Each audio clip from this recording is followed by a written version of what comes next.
Сегодня в конференц-зале НВК «Саха» состоялась жеребьевка по предоставлению бесплатного эфирного времени на телеканалах НВК «Саха», НВК-24 и радиостанции «Саха» зарегистрированным кандидатом на должность главы Якутии. В жеребьевке приняли участие все 5 кандидатов. Это Егор Борисов, Эрнст Березкин, Виктор Губарев, Александр Максимов и Гаврил Парахин. Кандидатов представляли доверенные лица. Представители выбрали конверты, где были написаны время выхода в эфир на 4 недели вперед.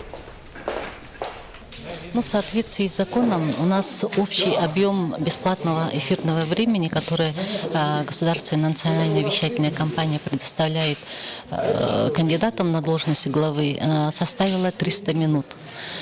Соответственно, если мы имеем на сегодняшний день 5 зарегистрированных кандидатов, то на каждого зарегистрированного кандидата приходится где-то 60 минут. И в соответствии также с законом о выборах главы Республики Саха-Якутия половина, 1/2 часть данного эфирного времени будет отводиться на совместные мероприятия, так называемые дебаты. Соответственно, половина из них будет кандидатами предоставлена для роликов, для обращений и так далее.